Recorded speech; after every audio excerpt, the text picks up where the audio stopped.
Movie की शुरुआत उस टाइम से होती है जब Janet Van Dyne quantum realm में फंसी हुई थी और अब उनको क्वांटम रेल में फंसे हुए पूरे 2 साल हो चुके थे। और एक दिन जब जेनेट क्वांटम रेल में इधर उधर भटक रही होती है तो उसी वक्त वहाँ पे एक स्पेसशिप आके क्रैश होता है जो कि असल में कैंग का था, जिसको उसी के साथियों ने क्वांटम रेल में फंसा दिया था। और फिर कैंग जेनेट से मदद मांगता है और जेनेट भी उसकी मदद कर देती है। फिर कैंग जेनेट को कहता है कि मैं यहाँ गलती से आ गया हूँ और वो दोनों बहुत अच्छे दोस्त बन जाते हैं। फिर जब कैंग को पता चलता है कि जेनेट एक साइंटिस्ट है तो वो उससे अपने स्पेसशिप को ठीक करने के लिए मदद मांगता है और जेनेट भी उसके स्पेसशिप को ठीक करने के लिए उसकी मदद करने लगती है। लेकिन उस स्पेसशिप को ठीक करना आसान नहीं था क्योंकि उसका मेन कोर ही डैमेज हो चुका था। लेकिन बहुत दिन की मेहनत के बाद फाइनली कैंग और जेनेट उस स्पेसशिप के मेन कोर को ठीक कर लेते हैं। और जब कैंग उस कोर को अपने स्पेसशिप के अंदर लगाता है तो वो स्पेसशिप स्टार्ट हो जाती है और जब कैंग उसके अंदर बैठता है तो वो स्पेसशिप कैंग के दिमाग के साथ कनेक्ट हो जाती है। लेकिन उसी वक्त जेनेट का हाथ गलती से कैंग की शिप में लग जाता है जिसकी वजह से वो कैंग की यादों के अंदर चली जाती है। और वो वहाँ पे देखती है कि कैंग ने कैसे बहुत से यूनिवर्स को डिस्ट्रॉय किए हैं और इसलिए वो सोचती है कि कैंग हमारे यूनिवर्स के लिए भी एक बहुत बड़ा खतरा है। और दूसरी तरफ जब कैंग को पता चलता है कि जेनेट उसके सारी हरकतों के बारे में पता चल गया है तो वह जेनेट को कहता है कि मैं तुम्हारे यूनिवर्स को कुछ भी नहीं कहूंगा और तुम आराम से अपनी लाइफ को जी सकोगी। लेकिन यहाँ पे जेनेट कैंग की बात नहीं सुनती और वो स्पेसशिप से स्कोर को निकाल के अपने पिम पार्टिकल्स की मदद से उसको बहुत ज्यादा बड़ा कर देती है ताकि वो कैंग के किसी काम भी ना आए और जेनेट वैन डाइन वहाँ से भाग जाती है। फिर जब 2018 में Hank Pym Janet Van Dyne को क्वांटम रेल से बचा के ले जाते हैं तो कैंग क्वांटम रेल में अकेला ही रह जाता है। लेकिन क्योंकि अब कैंग के बाद उसका पावरफुल कॉस्ट्यूम था इसलिए वो उसकी मदद से क्वांटम रेल की अलग अलग साइड हमले करने लगता है और वो कुछ ही टाइम में अपनी बहुत बड़ी आर्मी और सल्तनत बना लेता है और वो इसी उम्मीद में रहता है कि एक दिन तो वो जरूर क्वांटम रेल से बाहर निकलेगा।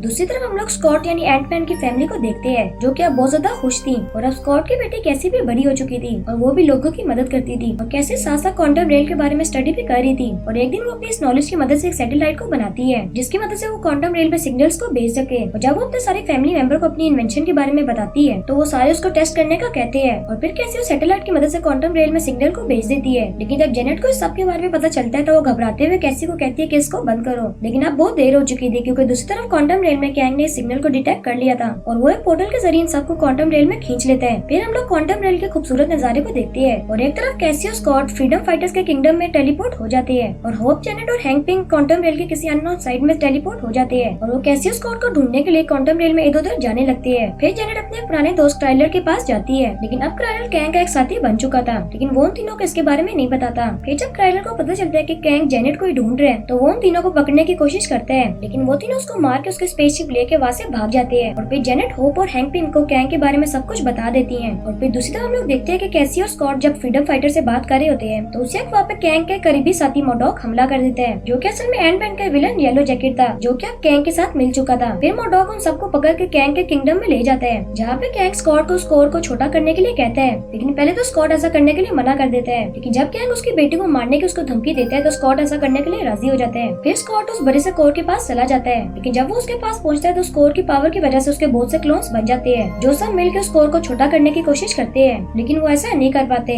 लेकिन कुछ ही टाइम में वहाँ पे जेनेट होप और हैंक पिम आ जाते हैं और होप स्कॉट की मदद करती है और वो दोनों मिलकर स्कोर को छोटा कर देते हैं। फिर जब स्कॉट कैंग को कैसे को वापस करने के लिए कहते हैं तो कैंग अपने प्रॉमिस को तोड़ देता है और स्कॉट से उस स्कोर को भी छीन लेता है जिसकी वजह से होप और स्कॉट कैंग पे हमला कर देते हैं। लेकिन कैंग वो दोनों को बहुत आसानी से हरा देते हैं और वो जेनेट को किडनैप करके वहाँ से ले जाते हैं और फिर मोडॉक हैंक पिम को मारने के लिए उनकी शिप पे हमला कर देते हैं। लेकिन उसे वहाँ पे एक बहुत बड़ी चींटियों की आर्मी आ जाती है जो कि असल में हैंक पिम की चींटियां थी और वो भी उस पोर्टल के जरिए क्वांटम रेल की एक ऐसी फील्ड से गुजरी थी जिसकी वजह से वो कुछ ही टाइम में बहुत ज्यादा डेवलप और स्ट्रॉन्ग हो जाती हैं और फिर वो चींटियां हैंक पिम को बचा लेती हैं। फिर हम लोग कैंग को उसके किंगडम में देखते हैं जो कि उस कोर को अपनी शिप के लिए लगा देते हैं और फिर कैंग का इरादा था कि वो अपनी सारी आर्मी के साथ क्वांटम रेल से निकल जाएगा लेकिन उसे कैसी अपनी कैद से आजाद हो जाती है और वो बाकी सारे कैदियों को भी आजाद कर देती है और फिर कैसे एक मैसेज के जरिए सारे फ्रीडम फाइटर्स को कैंग के खिलाफ फाइट करने के लिए भड़का देती है। लेकिन उसे मोडॉक कैसी के ऊपर हमला कर देता है लेकिन कैसी उसको बहुत आसानी से हरा देती है और फिर कैसी मोडॉक को समझाती है और अपने टीम में मिला लेती है और फिर मोडॉक भी कैसी के साथ फाइट करने लगता है। और अब दूसरी तरफ स्कॉट और हॉप भी कैंग के किंगडम में पहुंच चुके हैं और स्कॉट जाइंट पेन बन के कैंग के पूरे किंगडम को तोड़ने लगते हैं और इसमें फ्रीडम फाइटर्स भी उसकी मदद करते हैं। फिर कैंग अपने पूरे किंगडम के साथ क्वांटम रेल से बाहर निकलने की कोशिश करते हैं लेकिन उसी स्कॉट वहाँ पे आके उसके पूरे किंगडम को ही तोड़ देते हैं जिसकी वजह से कैंग को बहुत ज्यादा गुस्सा आ जाता है और अब वो अपने किंगडम से बाहर निकल के सारे लोगों को मारने लगता है। लेकिन कुछ ही टाइम बाद हैंक पिंग अपनी पूरी चींटियों की आर्मी के साथ वहाँ पे पहुंच जाते हैं और वो अपने चींटियों को कैंग में हमला करने के लिए कहते हैं और उनकी सारी चींटियां कैंग में हमला करने के लिए उसके पास भागने लगती है। लेकिन उसे कैंग अपने आसपास एक एनर्जी शील्ड को बना लेता है लेकिन उसे मोडॉक वहाँ पे आकर उस शील्ड को तोड़ देता है जिसकी वजह से वो सारी चींटियां कैंग पे हमला कर देती है। लेकिन अब मोडॉक बहुत ज्यादा जख्मी हो चुका है इसलिए उसकी वहाँ पे ही मौत हो जाती है। फिर हम लोग देखते हैं कि जेनेट कैंग के कंप्यूटर और स्कोर की मदद से अर्थ पे जाने के पोर्टल को बना लेती है और फिर होप हैंक पिंग जेनेट और कैसी लैंग उस पोर्टल के जरिए अर्थ पे आ जाते हैं कि जब स्कॉट उस पोर्टल के अंदर जाने वाला होता है कि उस वक्त वहाँ पे कैंग आ जाता है, जो कि किसी तरह उन चूंटियों से बच गया था।